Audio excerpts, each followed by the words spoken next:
I was opening a book earlier this week, and a note card fell out of it that I had been using it as a bookmark, and you all can judge me for what things I use as bookmarks. It was from Penzeys Spices, and it said, "Heal the world, cook dinner tonight."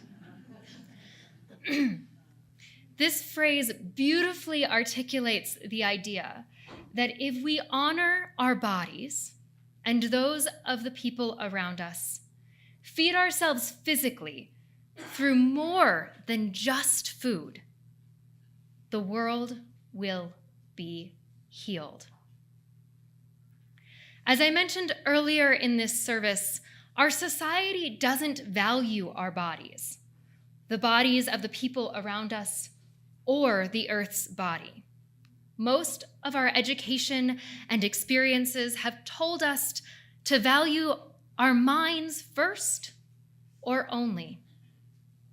But salvation, not an after-death kind of salvation, but a here and now in this life salvation, both for ourselves and for the whole world, is only accessible through our bodies when we inhabit them rather than treating them as something to control. Salvation is only accessible through our bodies when we inhabit them rather than treating them as something to control.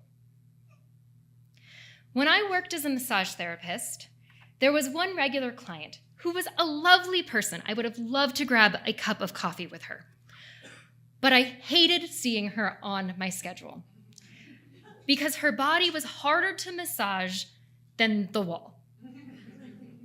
She would get her monthly massage, her weekly acupuncture session, do daily meditation and workouts, eat clean, and generally check all of the boxes of self-care. Yet, her body still held so much tension. Instead of inhabiting her body was something to manage, another thing on her to-do list. In truth, it's not her fault. She was expected to work long hours, far beyond the typical 40-hour work week. Her company expected work to be done faster than was reasonable or humane.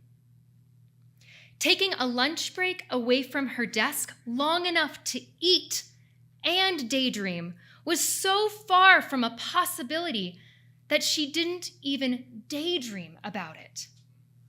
And while she had 2 weeks of PTO each year, she never used all of the days because there was too much work to be done. And these are the circumstances of a lucky person in our country, with a white-collar job that pays well and has benefits. She was undernourished in a broad sense of the word, not calorie deficient, but living deficient. None of the expectations of her workplace respected the fact that she is a body. We are bodies. And bodies require gentle movement, rest, eating slowly, seeing beautiful things, spending time in nature. These are not nice to haves. These are necessities. We are part of a culture that is influenced by the belief that the mind is perfect and more valuable than the body, that the body is a messy, constantly changing thing with pesky needs and desires that must be controlled, that a good body is only perfect when it serves the mind. I want you to take a moment and feel what happens in your body when I say the following. You need to be perfect. Your body needs to be perfect.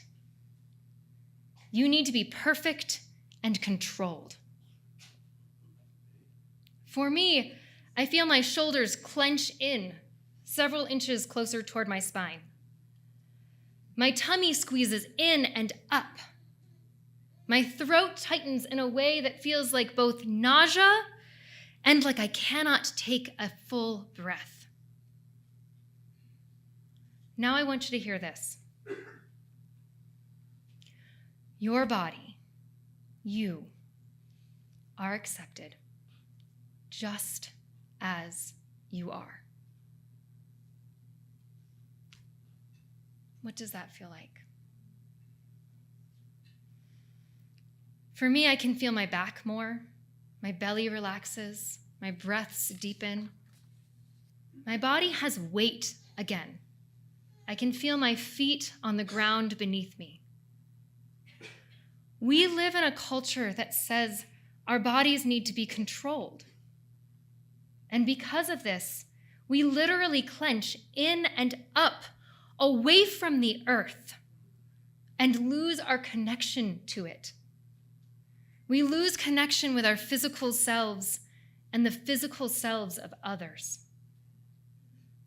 This disconnection from our bodies and the bodies of others and the bodies of the earth enables us to turn horrific events in other people's lives into ideas. People's lives become ideas when war becomes just a battle to win, not a life-destroying tragedy. People's lives become ideas when we debate bills that take life-saving healthcare away from millions. People's lives become ideas when we see immigrants not as people who are just like us in their love for their families and their desires for safety and connection in community, but as illegals who need to be eradicated. People's lives become ideas when we no longer have compassion for the pregnant woman who is kept on life support just until her likely unviable pregnancy comes to term. People's lives become ideas when we don't see the ways that our robust consumerism strips the earth of its life-giving plants and animals. We lose sight of how the only way for humans to survive is for the planet to survive with us. We can try to fix these problems with logic and laws, but we miss the point until we reconnect to ourselves as bodies. Bodies who know the feeling of being loved. Bodies who know the feeling of belonging in community. Bodies who have felt they belong to the world. So where do we start? We have to let go of the idea that a perfect and unchanging thing is ideal. A perfect and unchanging circle is not the ideal. We need to practice accepting that our bodies change. We know that our bodies are supposed to change. We look at Anton and see how he grows inches every time we see him. Our skin color changes in the sun. Our hair color changes as we age. Our bodies crave less intense movement as they get older. The good news is we already embrace that change is part of our bodies. For example, the warm oatmeal that feels like a comforting breakfast on a cold morning in February was probably the last thing you wanted to eat for breakfast today.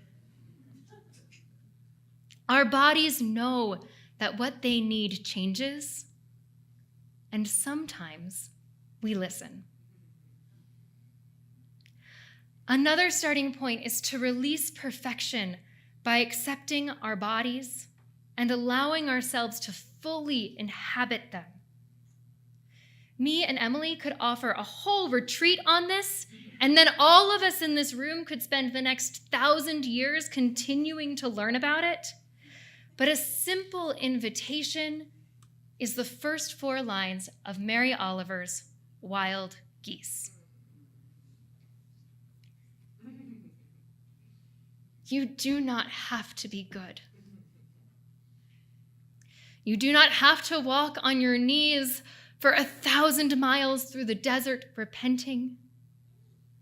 You only have to let the soft animal of your body love what it loves. The people in my life who have taught me the most about how to do this are members of the LGBTQIA+ community. My professor from graduate school, John McDarr, after getting out of the military after being drafted for Vietnam and after leaving the Jesuits several years later, tells a story of how when he kissed a man for the first time, he thought, oh, this is what it's meant to feel like.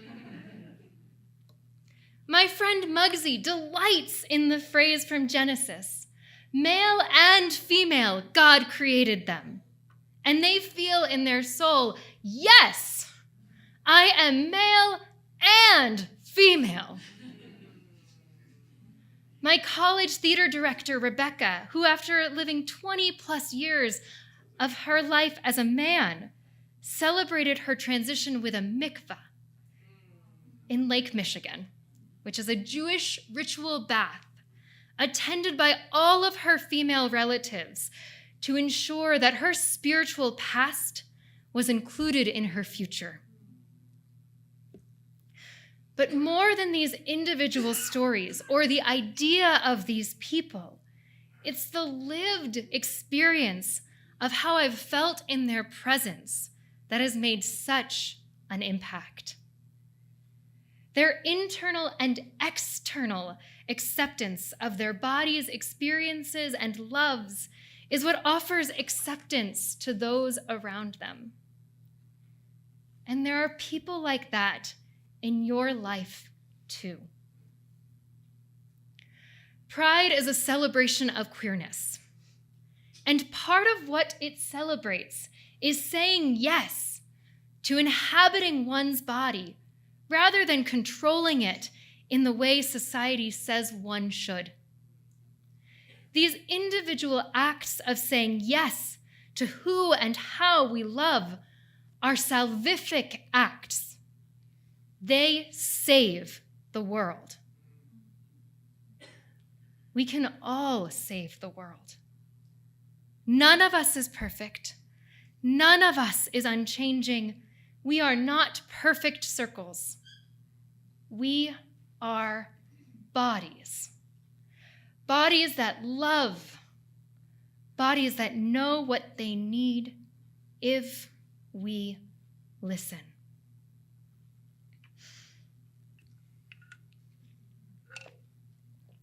Cook dinner tonight. Heal the world. The beauty of Pensie's motto is that to cook dinner, we need to do the countercultural act of slowing down enough to make space to cook dinner. We need to go to a store, or if we're lucky, our gardens, and select plants and spices, to feel them in our hands, to smell them, to see what entices our senses, what makes the soft animal of our body awaken with delight. And then we use our time and our care to prepare the meal. We bless the meal, taking a moment of gratitude for the farmers, the likely immigrant workers who picked the produce, the animals who gave their lives, the truckers who drove the food to us, the grocery store workers, the people who have loved us and gotten us to this point in our lives, and the people around the table with us. When we eat a meal lovingly prepared, in the words of Mary Oliver, we remember and announce our place in the family of things. It is this remembering of our place in the family of things that is our salvation and the salvation of the world. And we remember it by inhabiting our bodies. So, cook dinner tonight and heal the world.